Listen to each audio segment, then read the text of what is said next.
finalement officiellement réélu encore une fois. En fait, ça se fait la campagne. Oui, très très heureux. Très heureux du résultat ce soir. Puis naturellement, c'est pas un résultat final. Mais très heureux, honnêtement, j'ai été sur le terrain pendant les 36 jours. J'avais quand même, j'étais très positif parce que les gens nous ont signifié qu'ils avaient apprécié le travail qu'on avait fait. Ils voulaient qu'on reste en poste. Mais d'avoir une confirmation comme ça, honnêtement, ça me fait très très heureux de ça. Ça sera quoi les premières priorités maintenant qu'on est élu? Bien, les priorités, c'est qu'on est en continuité avec ce qu'on faisait. Tous les dossiers là, qui étaient très importants aujourd'hui vont être encore importants demain. Que ce soit des dossiers qui ont lien à la santé, que ce soit des dossiers qui ont lien avec toute la question de nos services de garde. Naturellement, notre gouvernement, on a dit qu'à court terme, on voulait apporter du répit aux Québécoises dans leur portefeuille. C'est des choses qu'on va faire rapidement. Mais ce que je voudrais faire aussi, c'est naturellement féliciter les autres candidats. C'est très important parce qu'honnêtement, on était 5 candidats dans cette course-là. On s'est tous croisés pendant les 5 semaines. J'ai toujours senti du respect et tout. On a fait campagne, on a fait 2 débats ensemble, tout le monde ensemble. Alors je veux les féliciter et les remercier pour leur contribution à cette campagne-là. Un gouvernement majoritaire, c'est pas rien non plus, une annonce importante ici. Oui, bien, j'ai hâte de voir où ça va atterrir, là, mais c'est certain qu'un gouvernement majoritaire, ça nous permet de poser des gestes qu'un gouvernement majoritaire peut poser. Alors c'est certainement une très très bonne nouvelle. Majoritaire, mais avec le fait qu'il y a eu 5 partis politiques, avec un pourcentage, reste à voir là, à la fin. Mais est-ce que ça, on peut le prendre en considération malgré une avance et un gouvernement majoritaire? Est-ce qu'on est ouvert quand même à ces 4 autres partis politiques où on sent qu'il y a quand même eu un appui quand même assez marqué pour chacune de ces formations-là?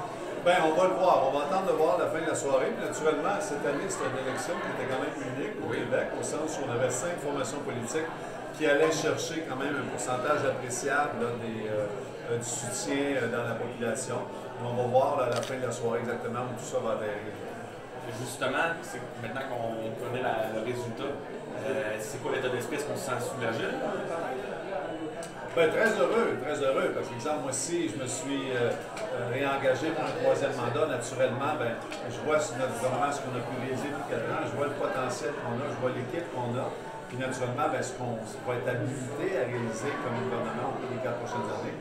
Alors, je suis très, très heureux que ça se concrétise ce soir. On dit toujours que c'est la prérogative du premier ministre, mais il n'y a eu aucune discussion, M. Lamontagne, sur une possibilité de revenir au Conseil des ministres?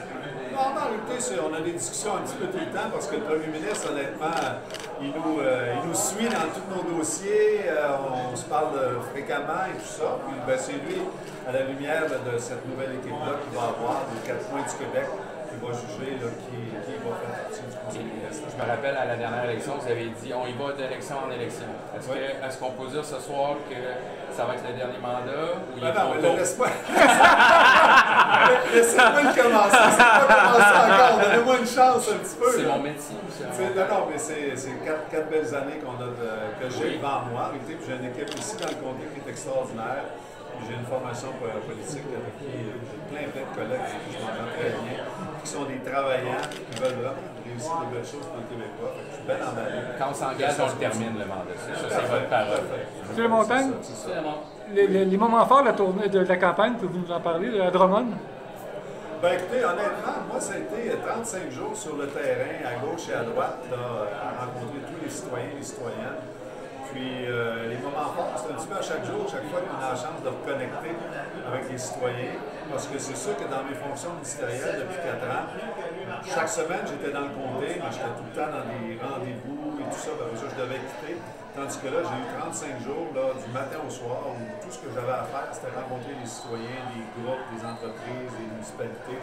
Alors moi, le moment fort, c'était toute ma campagne, là, pour vraiment connecter avec tous les gens du comté de Johnson.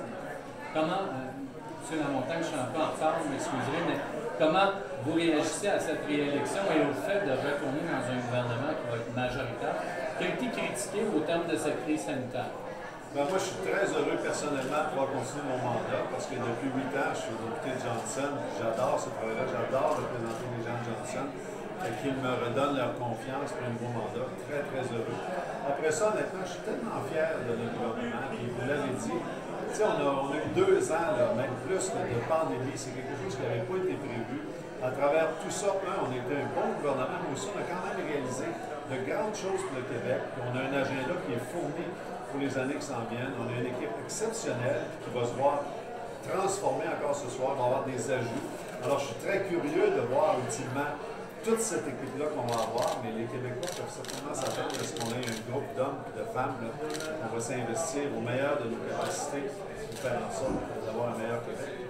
Et aussi, maintenant, à quoi les électeurs de Johnson peuvent s'attendre pour les prochaines années de votre côté?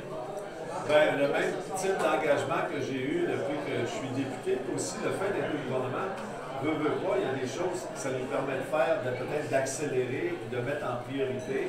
Alors, on a différents dossiers ici dans la région. Je vais juste prendre le dossier des services de garde. Tu sais, on a la MRC qui fait un travail gigantesque, qui a déterminé ses revenus, qui sont arrivés, qui avaient besoin de 500 places. Donc, on s'est reviré de bord, puis quelques mois plus tard, on a annoncé qu'il y avait 500 places. Alors, c'est la même chose qui va se passer pour un certain nombre de dossiers ici dans la région.